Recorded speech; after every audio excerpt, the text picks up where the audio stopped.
Барыңыздарга салам.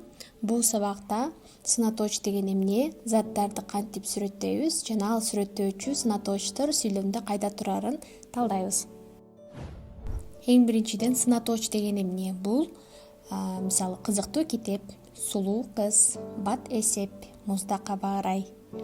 Зат атоочтордо кимди же эмнени сүрөттөөчү сөздөр. Мисалы кызыктуу, китеп кандай, кыз кандай, сулуу, бат, муздак деген сөздөрдү, кандай деген суроого жооп берген сөздөрдү сынатооч дейбиз. Алар сүрөттөөчү сөздөр.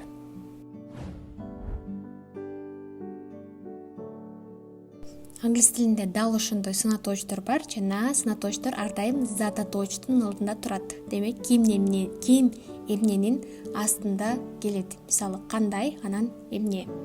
Кыргызчага болсо кээ бирде тескерисинче бизде сынатооч зат атоочтун артынан келет. Мисалы It's an expensive guitar.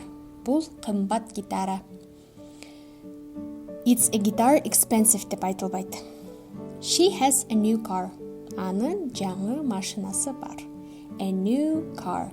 Жаңы машина. She has a car new болуп айтылбайт.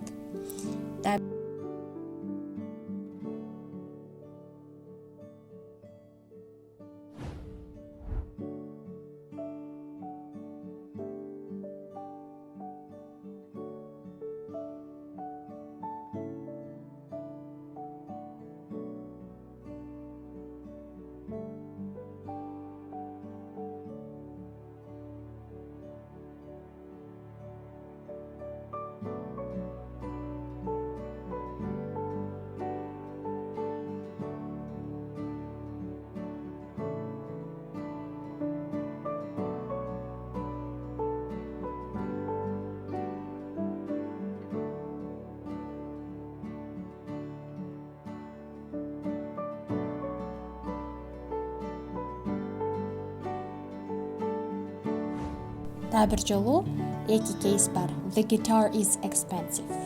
Бул гитара кымбат экен болсо, анда to be деңгейин турат.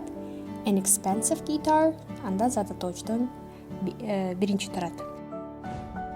Ал эми англис тилинде сезимдерди билдирген этиштер бар.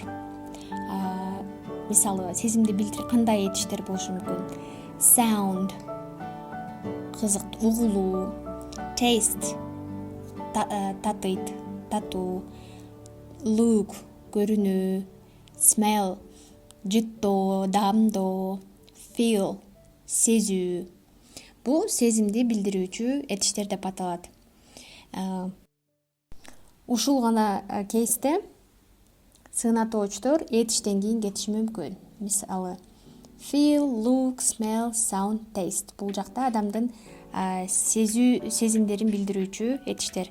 Your idea sounds interesting. Сенин идеяң кызыктуу угулат.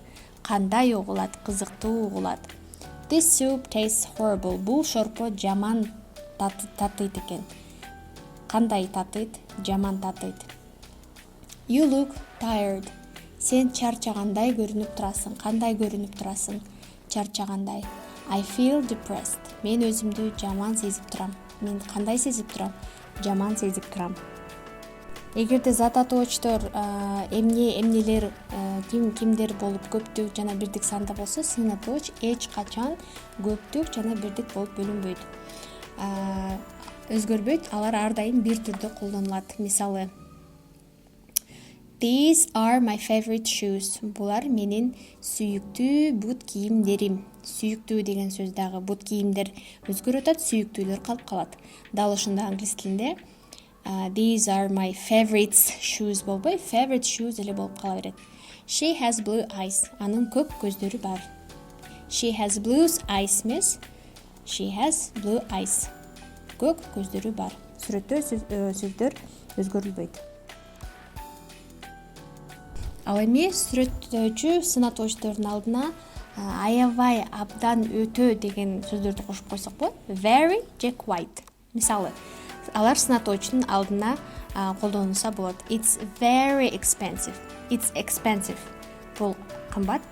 Эгерде өтө кымбат болсо, it's very expensive. Бул абдан кымбат.